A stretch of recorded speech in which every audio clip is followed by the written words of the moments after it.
Hallelujah, the phone Yankopon shall be bring on your case.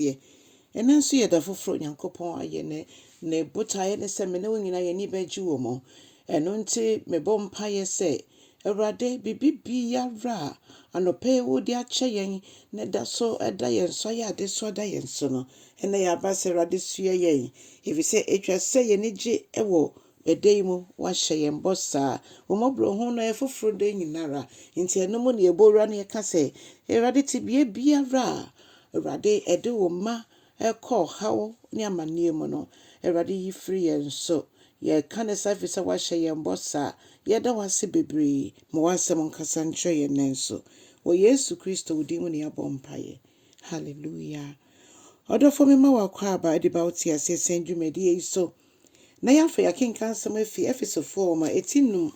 gyemudunum kosi aduonu Ephesians 5:15-20 mama yɛntie Awurade asɛm heading ne sɛ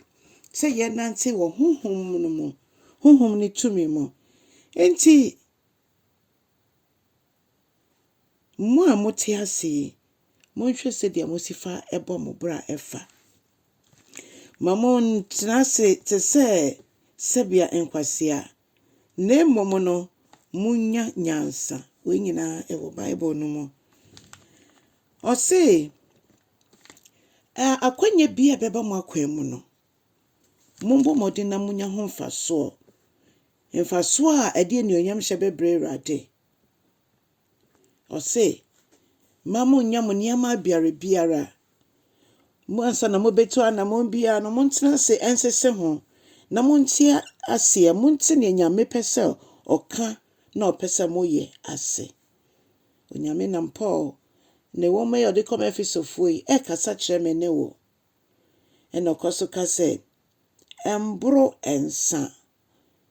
ɛma ɛno nhyɛ wo ma ne mmom honhom no ɛnhyɛ wo ma ɛfiri sɛ ɛnsa deɛ ɛbɛsɛe w'abrabɔ ɔse na mmom ma honhom kronkron ɛnhyɛ wo ma nokwasɛm ne sɛ honhom ne ba a ɛbɛsakyera nneɛma bebree wɔ yɛabrabɔ mu sɛ honhom kronkron ne ba a ɛba bɛsiesie yɛn honhom kronkron ne bie yɛn ni ɔte yɛn ni ɛma yɛhu benkum ɛne nifa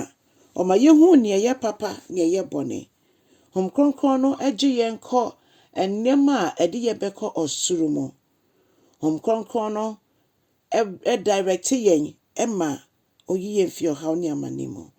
ɔse yɛma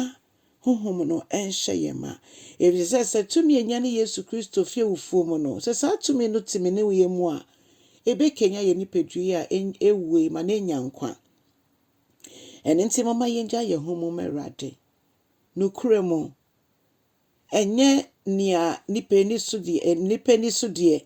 ma menyɛ ne nso nipa ni mewie amakɔyɛ deɛ mepɛ yɛne yɛwerɛ fi sɛ Onyankopɔn ɔyɛ kɛseɛ a ohum yɛn nyinaa na yɛbibia yɛyɛ bia nso yɛbɛbu ho akonta bibia ɛnkyɛn sɛ obi de ne ho ama Kristo Yesu nokura mu ehum bɛtu asoɔkyere bɛbɔ ɔhaw ne adwendwen bɛba na ɛsan sɛ wowɔ Kristo nti wobɛgyina ɛno nti ngye mu empaaba honhom kronkron wɔ hɔ sɛ ɔbɛboa yɛ metumi anante ɛwɔ honhom mu ebia tibia bi ahyɛ wo so nti ɛma wo yɛ apaaba agya Nyame akyiri daabi empaaba ɔse ma honhom no nhyɛ wo ma na fa ɛnwom toɔ ɛnwom ɛne brɔfo bɛka sɛ psalms hymns spiritual songs honhom nnwom ɛne nnwom a yɛde pagya Awurade yɛma ɛno nhyɛ yɛn ma na yɛnwom tuo mu nso ɛnhyɛ Awurade anuonyam ɛnwom bɛn ɛna wode wo ho ato so a wotu ne dendenden ma ɛnyɛ Nyame mu nnwom na hyɛ n'anuonyam wɔ akoma mu na yɛnda Nyame ase ɛwɔ adeɛ nyinaa ho wɔgye Nyankopɔn yɛnda n'ase na nea ɛbɛka biara no aseda ɛne ayɛyɛ no nyina yɛmfa Yesu Kristo so ɔno na wɔbɛbie kwan de ama yɛn a yɛn nso yɛnya ɔsoro kwan ɛno nti sɛ yɛma ɔno ɛyɛ yɛn nidaso a ɛbɛsi yɛn yie ɔdɔfo Onyankopɔn ndom n'ahoɔden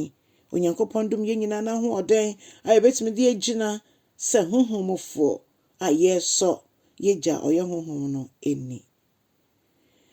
Ɔdɔfo nea mɛka nyinaa ne sɛ Onyankopɔn nhyira wo.